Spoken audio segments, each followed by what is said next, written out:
But is there really any justification for this particular accusation against the Speaker of Parliament of holding the House to ransom and indeed affecting government business? I've been joined via Zoom by Dr. Rasheed Draman, Executive Director of the Africa Center for Parliamentary Affairs.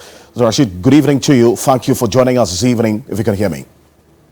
Yes, good evening, Alfred. Can you hear me? Great, I can hear you clearly. It's good to have you. So, is there any real justification for this criticism of Alban Bagben's absence prior to this chaos that we saw last night?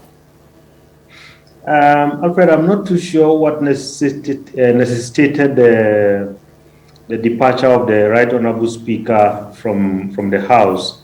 At least we know he came back from medical leave some time back, and perhaps maybe this could be part of this process of recuperation and so on. But look, Alfred, at the bottom of this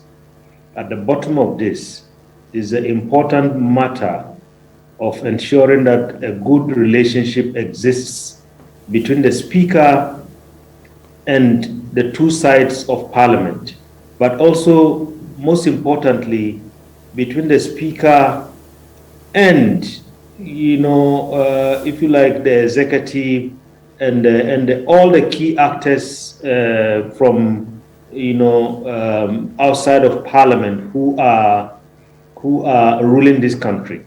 Because you see, we are in a situation where our country is tensed right now. The political temperature has been too high in the last couple of weeks.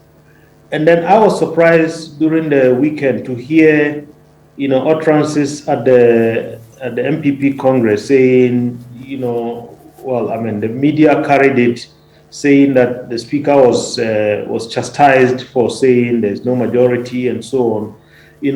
I think those comments do not help an already bad situation around this time. So maybe I'm just saying, perhaps the Speaker might be saying, okay, if a party has the majority, then I can be absent, and then the party can use its majority to do the business of the House. I'm just hazarding a guess, Alfred. Okay. Because at this point in time, we are calling on all our leaders, to cease fire and try to make sure that any utterance that does not help, us come out of this situation should be avoided as much as possible.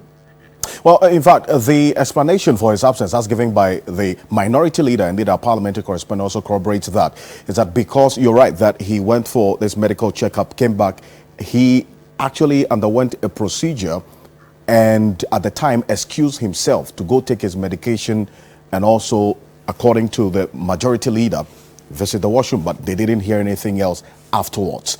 But granted, you have been watching events prior to yesterday. Clearly, that chaos and lawlessness we saw last night wouldn't surprise you, looking at the preceding events to yesterday. Yes, indeed. I think I was not really very surprised. And I heard the Honorable Minister for Information on your program really making the point that it's important that, this violence that we are beginning to see characterizing proceedings in our Parliament, we should find a way to stop it. I agree totally. But I think, we missed an opportunity on January 7th when there was ballot snatching and ballot eating and the military in the house and so on. Nothing really happened to anybody, So I guess that's what's emboldening others to do what they are currently doing. There were many people who called for a thorough investigation of what happened on January 7th, including if you like, the military takeover of our Parliament and so on. I don't know whether you have heard anything about this, but I haven't heard anything. Nobody has had to answer any question on that for their actions. So if we are talking about, all the wrong things that are happening in our Parliament, I think let's look at it in a very holistic manner Nobody should condone any violence, but anybody who has done wrong, let's make sure that they are made to answer, so that at least we can set a very clear example that if you have any disagreement, please do that through what members of parliament are good at. That is through talking and through maybe the power of argument, rather than the power of the strength that you have. Now, there are those who argue strongly that indeed the speaker's absence yesterday was deliberate. And here are the reasons why they say so. So, for instance, in November, when the 2022 budget was rejected, he sat and presided over the proceedings without the majority. And afterwards, he left for his medical checkup in Dubai. Then the first deputy speaker had to sit in and also presided over the sitting and overturned his decision by approving the 2022 budget. We saw the chaos afterwards until yesterday, when this thorny issue of the e-levy bill had to be approved, and he exited as well. So this sequence of events is what those who believe that his absence is deliberate are pointing to. How do you react to this? Well, I mean, Alfred, honestly, I don't want to go into the